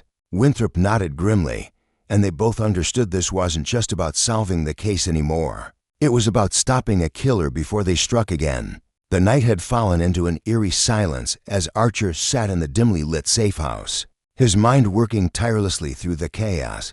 Mrs. Lorimer's murder had shaken him more than he cared to admit, but it was the pattern of events that was truly consuming him. The stolen evidence, the cryptic threats, and now a second murder. It all seemed too orchestrated, too precise. Whoever was behind this was playing a game, and Archer realized, with growing dread, that he had been following the wrong clues. The pattern he had been chasing wasn't just about Cleves, or Elsie, or even Mrs. Lorimer. It was something more subtle, more insidious. As the hours passed, Archer's thoughts kept circling back to one thing: the way Cleves had acted when he'd confessed to knowing who had killed Martha Trevelyan. The calmness in his voice, the way he had so confidently brushed aside his own involvement, had struck Archer as odd at the time. But now, in the quiet of the safe house, a detail from that conversation resurfaced, one he had overlooked before. Cleves hadn't seemed afraid of being caught. Instead, he had shown more concern about the truth coming to light. It wasn't just about hiding his own crime, it was about preventing something else from emerging. But what? Archer's mind snapped to attention as he considered the possibility. He had been so focused on the obvious suspects, so consumed by the surface-level details of the case, that he hadn't seen the most glaring clue: what Mrs. Lorimer had said the day before her death. "She was going to kill me, Inspector. She was going to kill me." Archer sat up straight, the weight of the realization crashing over him. Mrs. Lorimer hadn't been trying to protect a guilty secret. She had been trying to protect herself. But from whom? Elsie had claimed that Mrs. Lorimer attacked her. But what if that wasn't the full truth? What if Mrs. Lorimer had been trying to stop something else, something more dangerous than just the stolen evidence? The idea was so simple, so unassuming, that it almost felt ridiculous. But the more Archer thought about it, the more sense it made. The key to everything had been in plain sight all along. He stood up abruptly, his chair scraping the floor as he reached for his coat. Winthrop, who had been sitting across the room, looked up with concern. "Where are you going?" he asked, his voice a little hoarse from the long hours of investigation. "We're missing something, Winthrop," Archer said, his voice tinged with urgency. "The pattern, it's not about Cleves. It's about someone else, Someone who's been here all along. Someone who we have been overlooking. Winthrop frowned. Who? We've gone over everyone, Cleves. Elsie, Mrs. Lorimer, no. Archer cut him off, a thought burning bright in his mind. It's not them. It's someone close to the case. Someone who's been watching us, guiding us all along. The answer has always been right there, and I think I know who's behind it all. The drive to the mansion felt different now, darker, more pressing. Archer's thoughts raced as he pieced together the fractured puzzle.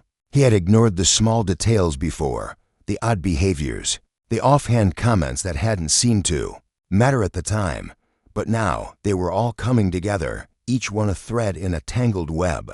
It wasn't Cleves who had been pulling the strings, it was someone much closer to the investigation, someone who had had access to everything, someone who had been watching all the players move, guiding them toward the truth without them ever realizing it.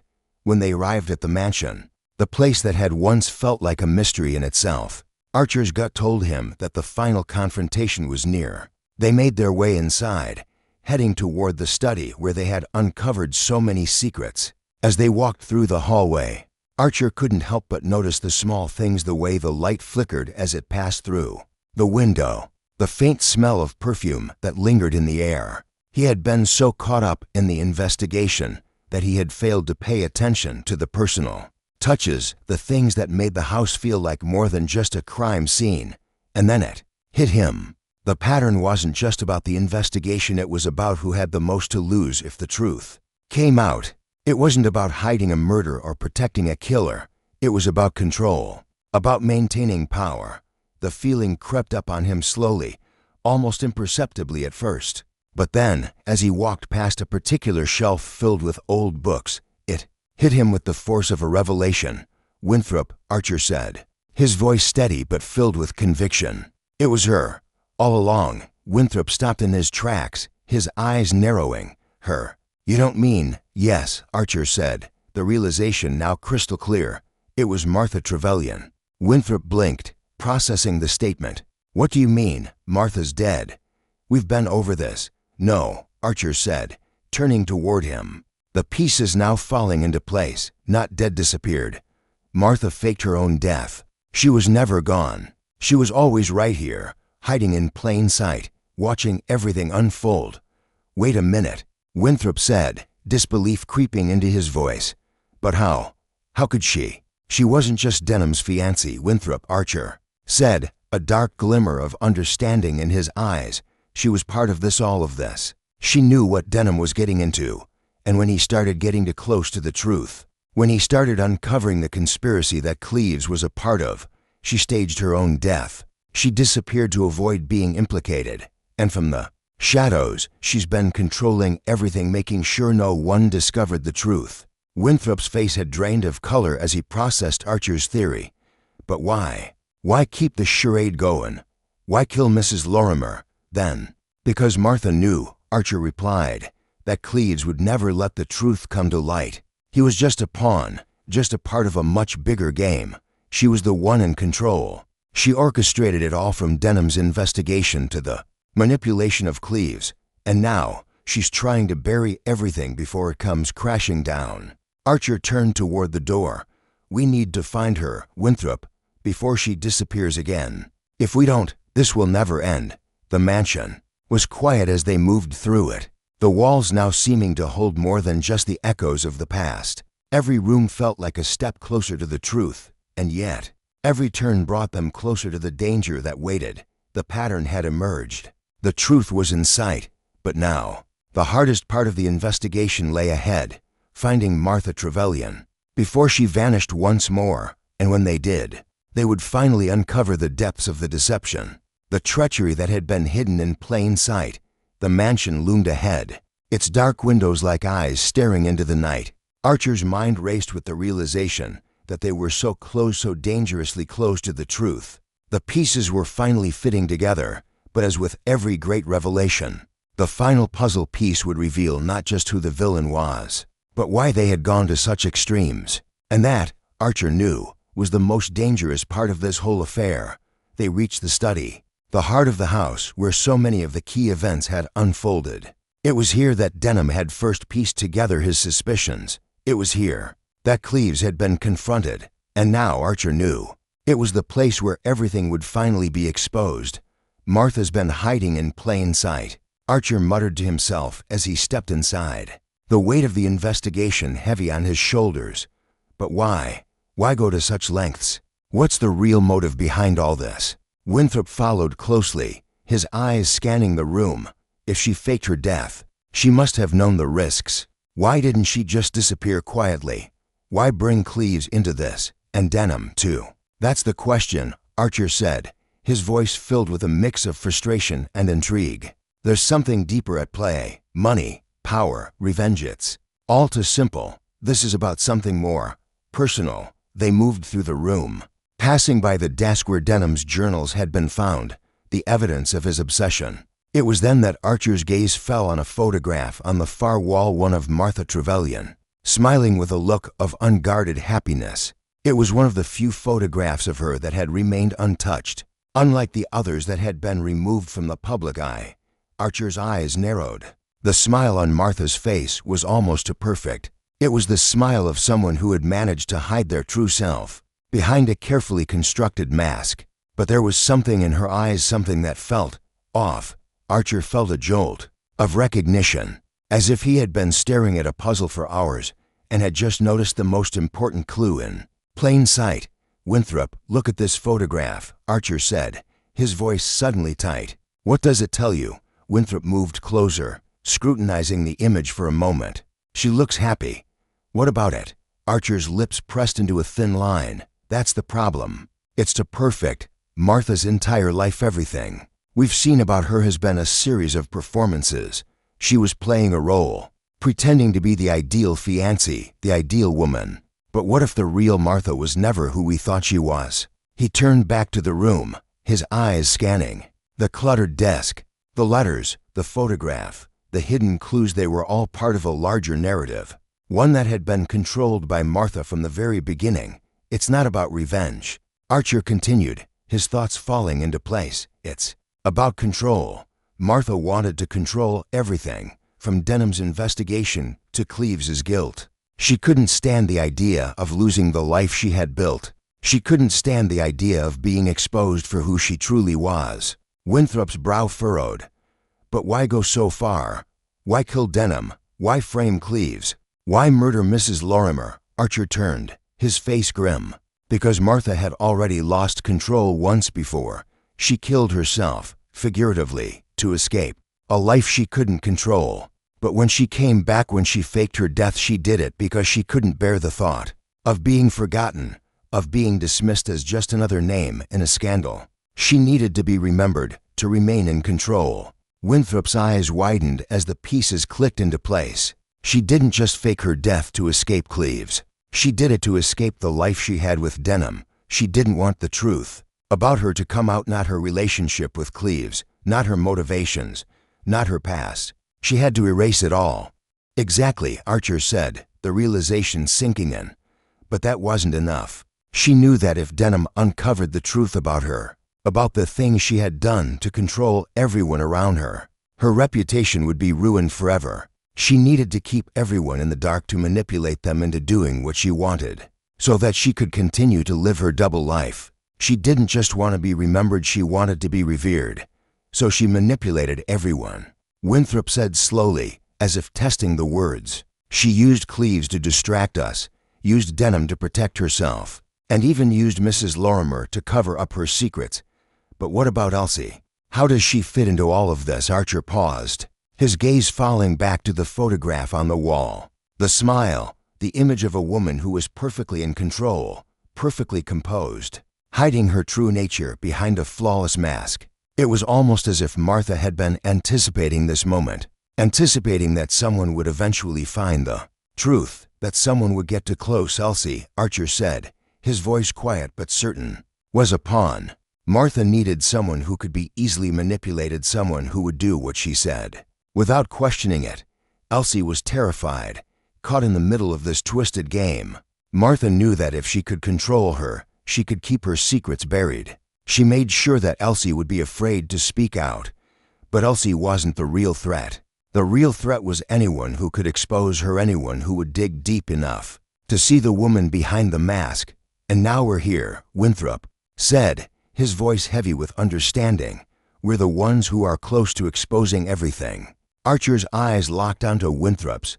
"And we have to stop her before she can do more damage. She'll kill anyone who stands in her way. She already has." As the final pieces fell into place, Archer knew the time had come to confront Martha. The motive was clear now. She had been willing to go to any lengths to maintain control over her life, to remain in the shadows while manipulating the people around her. The murders, the deception, the games, all of it had been part of her plan. But now, with the truth finally exposed, it was no longer about hiding behind a mask. It was about facing the consequences of her actions, and Archer was determined to make sure she did. "We need to find her, Winthrop," Archer said, his voice a low growl. "Before she can escape again." The clock was ticking. The investigation had come to its dramatic climax, and the truth, shocking and horrifying, was now in the open. The deeper the mystery unraveled, the more dangerous it became. Archer's only hope now was to stop Martha before she could disappear again, taking her secrets with her forever. The mansion felt colder than ever. As the night deepened, the shadows stretched long across the darkened hallways, creeping into every corner. Archer could feel the weight of the moment pressing down on him. This was it. The truth, finally within reach, would either end in triumph or disaster. But there was no turning back now. Winthrop walked beside him, a quiet understanding passing between them. They had pieced everything together. They knew the truth now, knew who was behind the murders, the deception, the manipulation. The only thing left to do was bring it to an end. Archer's pulse quickened as they made their way down the hallway, heading for the study where they had uncovered so many of the clues. The dim light from the chandelier above seemed to mock them, its warm glow a stark contrast to the cold reality of what was unfolding. As they reached the door, Archer paused, his hand resting on the brass handle. Winthrop's voice was low, urgent. "You sure about this? Once we confront her, there's no going back. She won't stop." Archer nodded, his expression hardening. "She's already done enough damage. We can't let her get away with this." With a final, steadying breath, Archer pushed open the door. The study was just as it had been before, silent, still. But tonight, it felt different. Tonight, it felt like everything in the room was waiting for something to snap. Martha Trevelyan was sitting at the desk, her back to them, as if she had been expecting them all along. Her posture was poised, calm, as if nothing could faze her. Archer's heart pounded in his chest as he stepped into the room, Winthrop close behind. "Martha," Archer said, his voice steady, though the tension in his gut was unbearable. "It's over. We know everything." She didn't flinch. Not even a flicker of surprise crossed her face. Instead, she turned slowly in her chair, her eyes locking onto Archer's with an unnervingly calm gaze. "I know why you're here," she said, her voice smooth, almost a practiced. "But you won't find anything. You're too late." Archer's brow furrowed. "Too late? You're the one who's been running all this time, hiding behind a mask. You think we didn't notice? You think we didn't see through your little game?" Martha's lips curled into a small, almost imperceptible smile. "You're right, of course. I've been running. But you should know, Archer, that I've always been one step ahead of you." Winthrop took a step forward, his eyes narrowing. "You faked your own death, manipulated everyone around you, and then killed Denham, all to protect yourself, to control everything around you. But it wasn't just about keeping secrets, was it?" Martha leaned back in her chair, her fingers delicately tracing the edge of the desk. "No, it was never just about secrets. It was about power and control. Do you think anyone could truly understand the pressure of the life I had to lead? Do you think you could?" She paused, her eyes narrowing. "It's funny, really. You think you've uncovered the truth, but you haven't. Not really." Archer's mind raced, trying to decipher her words. "You killed Denham because he was getting too close to the truth. You thought you could escape, hide behind a fabricated death. But now you're cornered. You've got nowhere left to go." She laughed softly, almost regretfully. "You don't understand. Denham was never going to expose me, not directly. At least, he was just a tool. But he had to die because he was getting too close to something else, something bigger than you or I. I couldn't let that happen." Her words sent a shiver down Archer's spine.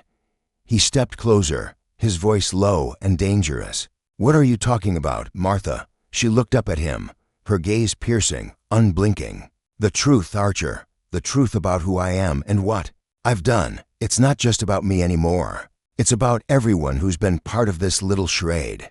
Archer's thoughts swirled, but a sudden flash of realization struck him. It wasn't just about her reputation. It wasn't even about Denham or Cleves. It was about the people who had helped her along the way, the people she had manipulated. Martha had been playing a much bigger game all along. She had used Cleves, she had used Denham, and now she was using Archer to get what she wanted. "You're not going to get away with this," Archer said, his voice now filled with an icy certainty. "You think you've won, but you've lost. You're trapped. All your lies, all your manipulation, it's all coming to an end." Martha's smile deepened, her eyes glinting with something cold and calculating. "You think so?" she asked, standing up from the desk and walking toward the window. She didn't look at Archer or Winthrop, but her voice was laced with a dangerous calm. "It's not over yet, Archer. You still don't see the whole picture." Archer felt a flicker of doubt, but he quickly pushed it aside. They had her. She was cornered. There was no way out for her now. "The game is over, Martha. You don't have control anymore." Martha turned to face him then, her eyes narrowing with a sudden, intense fury. "You think you can expose me, destroy everything I've worked for?" She took a slow step forward, her expression darkening. "You're wrong. You've always been wrong. You can't stop me." The tension in the room crackled. Archer could feel the air thickening, as if something was about to break. He stepped closer, his eyes never leaving hers. "I'm not here to stop you," Archer said quietly. "I'm here to make sure you can't hurt anyone else." For a split second, Martha's composure faltered. Just a brief moment, barely noticeable, but it was enough. She turned away, her fingers tightening on the windowsill. Archer knew then that this was it. The trap had worked. Martha Trevelyan had been playing a game of her own, manipulating everyone around her to stay in control. But now, the truth was inescapable. She whirled around suddenly, her face flushed with rage, her eyes wild. "You're too late. I always get what I want." Before Archer could react, she bolted for the door, her hand reaching for something hidden in her sleeve. But Archer was faster. He lunged, catching her wrist just as she pulled a small, sharp object from her pocket. "Martha," Archer's voice was low and commanding, filled with the weight of everything that had led them to this moment. "You can't run anymore." She froze, her chest heaving with labored breaths. For the first time, the mask slipped. Fear, not power, flashed across her face. But it was too late. Archer had her. Martha's shoulders slumped as she realized the game was over. She had pushed everyone to the brink, manipulated every person in her path, but now there was nowhere left to hide. "You won," she whispered, her voice hollow. "You finally won." Archer tightened his grip on her wrist, ensuring that she couldn't escape again. "Yes," he said softly, "and now you'll pay for everything you've done." As the authorities took Martha away, the finality of the moment settled over Archer. He had stopped her, but the cost had been high. The lies, the deaths, the manipulation, it was all over. Yet as he watched Martha's figure disappear into the shadows of the mansion, Archer couldn't help but wonder how many more like her were out there, still pulling the strings. But for now, the case was closed. The truth had been uncovered, and justice had been served, and in the end, that was all that mattered. As the authorities carted Martha Trevelyan away, the tension in the mansion seemed to dissolve. Archer stood at the window, watching the flashing lights of the police cars reflect off the cold stone walls. The case was over, or so he thought. The pieces had fallen into place, the criminal was caught, and justice was about to be served. Yet, even as relief began to wash over him, something gnawed at the back of his mind. He wasn't used to feeling this unsettled after an investigation's conclusion. There was a lingering sense of unfinished business, an itch he couldn't scratch, no matter how much he tried to focus on the end of the case. Winthrop, too, seemed lost in thought as he stood next to Archer. "We've got her, haven't we? The truth's out. It's done." Archer nodded absently, but his eyes were distant. Yes, but something doesn't feel right. I've been through it over and over in my mind. I just don't know. It feels too clean, too easy. Winthrop gave him a quizzical look. Easy? You've been chasing shadows for weeks. This woman staged her death, killed an innocent man, manipulated everyone around her, and you're telling me it feels too easy. I don't know. There's a part of this that doesn't add up.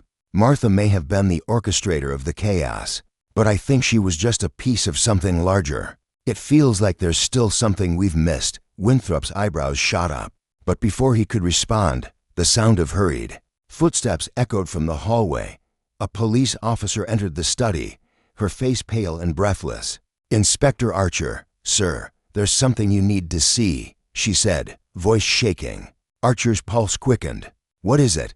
The officer hesitated, clearly struggling to find the right words. "It's a letter. We just found it in Martha's personal effects, hidden in a compartment at the back of her desk drawer. At first, it seemed insignificant, but then we saw who it was addressed to." Archer's instincts kicked in.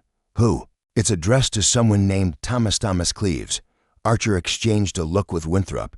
"Cleves, but he's been under our nose the entire time." "I know, sir.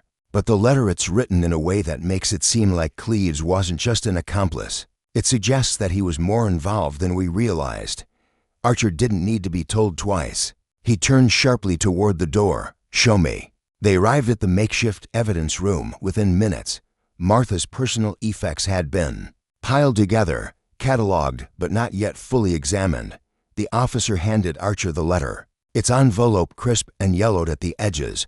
The handwriting was familiar to familiar. Archer recognized the elegant strokes of a hand he'd seen before. Though he couldn't place it immediately, he tore open the envelope, carefully unfolding the letter. The contents were clear, but the implications were staggering. "Thomas, the time is coming.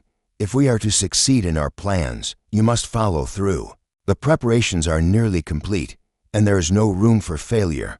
You know what's at stake. The next phase is critical. Don't let anything or anyone stand in our way. I will be watching closely." "Martha." Archer's heart skipped a beat. The next phase. The realization hit him like a punch to the gut. Martha hadn't been operating alone. She hadn't even been the mastermind, not really. She had been working with someone else, someone far more dangerous, and that someone had been with them the entire time. "Where is Cleves now?" Archer asked, his voice tight with urgency. "He's still at the mansion, sir. We haven't questioned him again since the arrest." Archer was already moving, his mind racing. The trap they had set for Martha, so carefully constructed, had worked, but it had been too neatly tied up. Something had been waiting in the shadows, lurking just out of sight. Archer knew now that they hadn't been chasing a single criminal, but a network of conspirators, and Cleves, who had seemed so eager to play the part of a repentant pawn, was deeper in this than anyone had suspected. Cleves was waiting in the library, looking more composed than he had any right to be after everything that had transpired. When Archer entered, Cleves didn't flinch. He simply sat there, staring out the window with a calmness that didn't match the situation. "Cleves," Archer said, his voice steely, "we need to talk." Again, Cleves didn't turn to face him. "About what? Haven't I told you everything already?" Archer took a step closer. "No, you haven't. We found Martha's letter. It was addressed to you. Care to explain what that's about?" Cleves finally turned, his face pale but strangely serene. "Martha, what does it matter now? She's gone, arrested." Archer's eyes narrowed. "It matters because she wasn't the only one involved in all of this. You've been playing both sides, haven't you, Cleves? You weren't just an accomplice. You were part of the plan from the start." Cleves's eyes flickered just for a moment, a telltale sign of his anxiety. But then he regained his composure, leaning back in his chair. "What plan, you think? I had a hand in all this. I've been the one trying to clean up the mess she made." "The mess?" Archer's voice was low, the truth finally beginning to dawn on him. "Martha wasn't the mastermind. Cleves, you were. You orchestrated everything. You used Martha as a pawn to cover your own tracks. You pulled the strings while she thought she was in control." For the first time, Cleves's mask cracked. He stood abruptly, his eyes wild. "No, you're wrong. You don't understand, it was all her. It was all Martha's doing. She manipulated me. I was trying to stop it, trying to bring things back under control. But she was too far gone. Archer took a step closer, sensing the shift in Cleves' demeanor. You weren't trying to stop anything. You were trying to get away with murder. You were working behind the scenes to make sure that Martha's dirty little secret stayed buried. Cleves' breath came in shallow gasps. I didn't want any of this. You don't understand the pressure she put on me. You don't understand how deep she had me involved, how far I had to go to cover my tracks. I was trapped, Archer. We were both trapped. The truth hung heavy in the air. Cleves wasn't just guilty of being a passive participant. He had been Martha's equal partner, a willing accomplice. But the deeper truth was even more unsettling. The case wasn't over. It had only just begun. Archer stepped back, his mind racing. The confession wasn't enough. They needed more evidence, more details. And they needed to stop Cleves before he could escape the web of lies he'd woven. You're not walking away from this, Cleves, Archer said. His voice cold. Not this time. But even as the words left his mouth, Archer's mind was already spinning. The final twist had come. And just when it seemed the case was closed, the walls had shifted, revealing that the story was far from over. There was still more to uncover. And this time, Archer knew, the mastermind would not get away so easily. Archer stared at Cleves, the weight of the revelation sinking in deeper with every passing second. Cleves wasn't just an innocent bystander caught up in Martha's web. He was a key player, just as cunning, just as dangerous.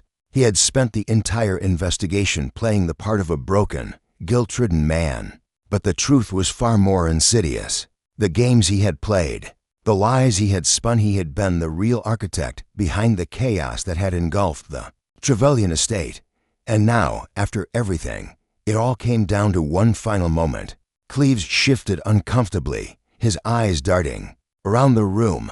His calm demeanor was slipping, his facade crumbling with each word that passed between them. Archer had caught him in a lie, and it was only a matter of time before the full weight of his involvement came crashing down. You knew what Martha was planning. You knew she was dangerous, and you fed her every piece of information she needed to carry out the murders, Archer said, his voice cold.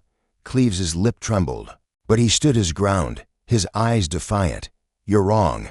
I never planned any of this. I was trying to end it all before it went too far. You don't understand. Martha was unhinged, and I was just trying to protect what little I had left.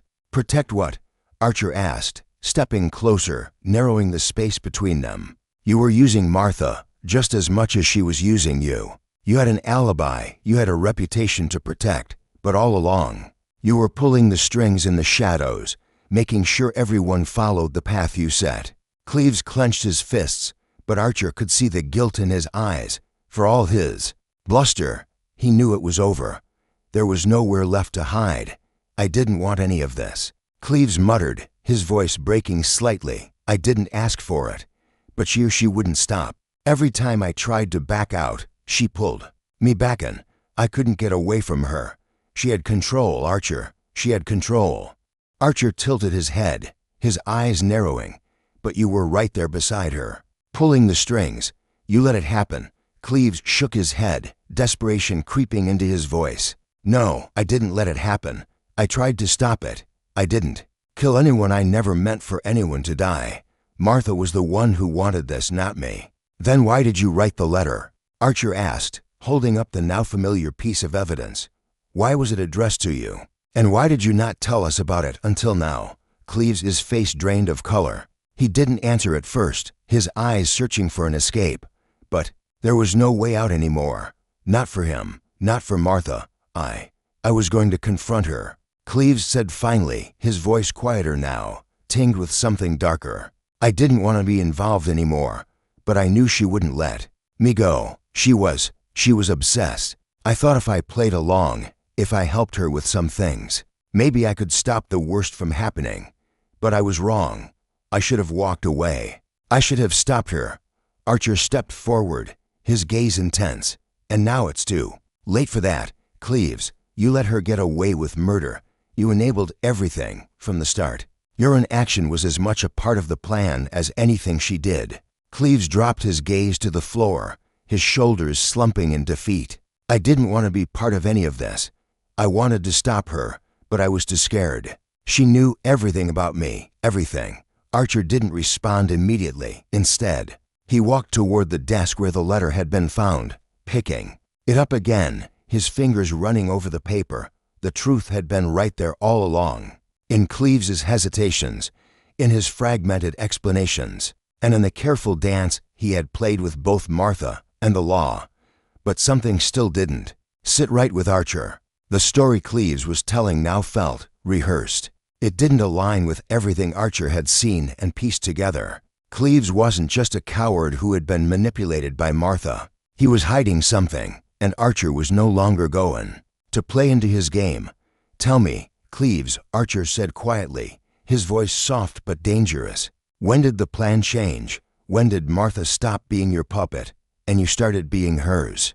Cleves's head snapped up, a look of panic flashing across his face. The expression was too quick, too genuine to ignore. Archer saw it now, the crack in Cleves's carefully cultivated mask. "No," Cleves whispered, his voice trembling. "You don't understand. I couldn't let her go. I couldn't let her go to jail for everything she did. I couldn't." Archer's breath caught as the last piece of the puzzle clicked into place. "So you were willing to let someone else take the fall for all of this? You were willing to let Martha walk free, just to protect your own skin?" Cleves's shoulders sagged, and he collapsed into the chair behind him, burying his face in his hands. "I didn't want this. I didn't want any of it. But she was too powerful. She made me believe it was my only option." Archer knew that this wasn't just about guilt, it wasn't about confession anymore. Cleves wasn't ready to let go. He had been playing the game for so long. It had become part of him, part of who he was, and now, with everything exposed, he didn't know how to stop. It was then that Archer's mind clicked back to the small, seemingly inconsequential clues they had missed throughout the case, the inconsistencies in Cleves's alibi, the moments when he had reacted just a little too quickly to certain questions. The truth was, Archer realized that Cleves wasn't done yet. The letter had been just the beginning. The confession wasn't enough. There were more lies to uncover, more pieces to find. But for now, the clock was ticking. Just as Archer was about to speak again, a shout rang out from the hall, a sharp, urgent voice. "Inspector, Cleves is gone," the officer shouted, breathless, as he burst into the room. "He's escaped." For a moment, time seemed to freeze. Archer's mind scrambled, trying to process what had just been said. Cleves, the mastermind behind the whole affair, the man who had played both sides, had slipped through their fingers again. But how? How had he escaped? "Impossible," Archer muttered, already turning to leave the room. His mind raced. Had Cleves been planning this all along, using his confession as a way to distract them long enough to make his move? As he ran toward the front door, Archer felt the unease in his chest grow. Something was wrong. Something wasn't finished. Cleves was still out there, and this wasn't over. Not by a long shot. The chase was far from over. Archer stood at the front door, the chaos of the mansion unfolding around him.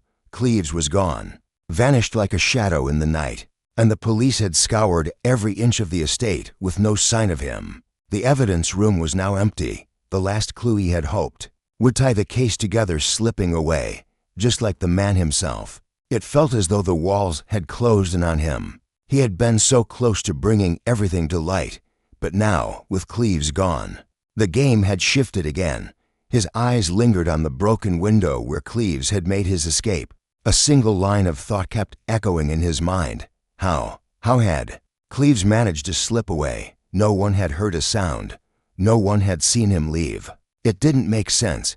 He could feel the weight of the unanswered questions pressing down on him. The case had taken a turn, one that Archer hadn't expected, and it left him with an unsettling sense of unfinished business. Martha's arrest had felt like a victory, but the pieces still didn't fit perfectly together. The answers were scattered, each one revealing a new layer to the puzzle.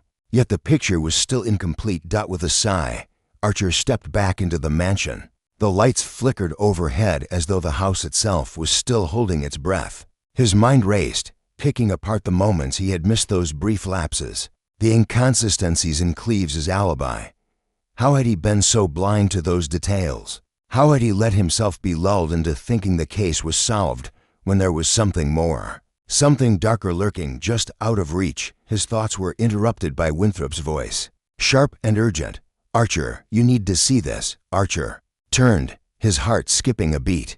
Winthrop was holding something in his hand, a small piece of paper that seemed inconspicuous at first glance, but Archer's trained eye immediately caught the significance. It was a scrap of torn paper, worn at the edges as if it had been folded and unfolded many times before.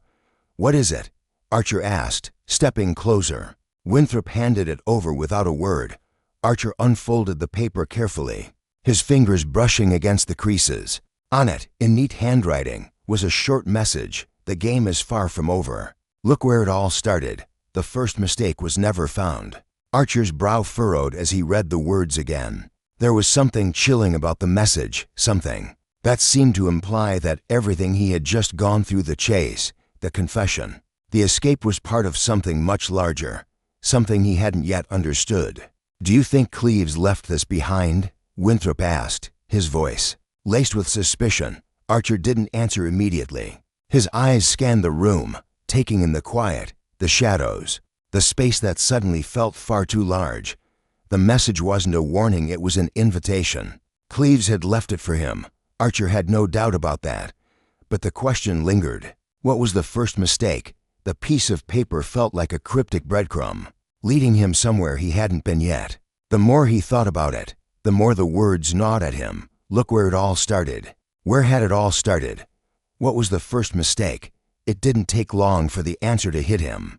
The case hadn't started with Martha or Cleves. It had started with Denham, the murder that had kicked everything off, the one they had all been chasing from the beginning. What if the mistake was tied to him?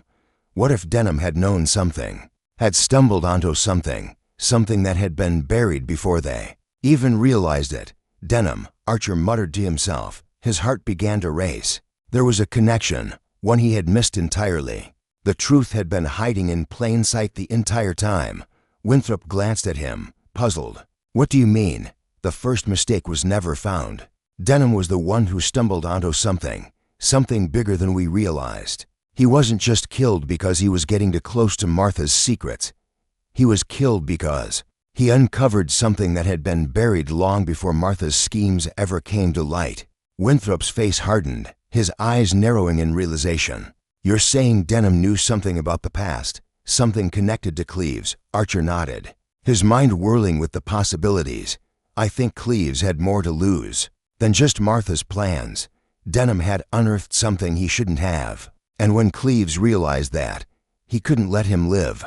It wasn't just about Martha anymore, it was about something much older, something that had been hidden, something that Cleves was willing to kill for." Winthrop stepped back, running a hand through his hair. "But how did Denham find out? And why didn't we see it before?" Archer exhaled sharply. "Because we were so focused on the obvious. We were chasing shadows. Denham wasn't just investigating Martha, he was investigating the house, the estate. He was looking into something else entirely. And when he found it, Cleves couldn't let him walk away." A chill ran down Archer's spine. The deeper he dug, the more questions arose. What if there was an even darker history to the Trevelyan estate? What if there were more lies, more secrets buried beneath the walls, waiting to be uncovered? Was Martha the true mastermind, or had they all been distracted by her plan, by her need for power? While the real mystery remained untouched. "We need to go back to the beginning," Archer said, his voice firm. "We need to find out what Denham was looking for. If Cleves is involved in this deeper than we thought, then we have to understand the whole picture. Everything points back to him." Winthrop nodded, but there was a hesitancy in his eyes. "But what if it's already too late? Cleves is gone. We can't trust him anymore." Archer's gaze hardened. "That's exactly why we can't stop now. Cleves may have thought he escaped, but he left us with a trail that leads somewhere we haven't even considered yet. There's more to this case, much more." As the final moments of the investigation seemed to close, Archer felt a growing certainty. The case wasn't finished, not yet. The clues, the messages, the Mysteries they had all been leading to this moment. And now, there was no going back. With one last look at the mansion, the place that had seen so much deception and darkness, Archer knew this was only the beginning. The past had caught up with the present, and the future was uncertain. But one thing was clear: whatever Cleves had been hiding, whatever truth had been buried in the shadows, Archer would uncover it, because the game wasn't over. It had only just begun.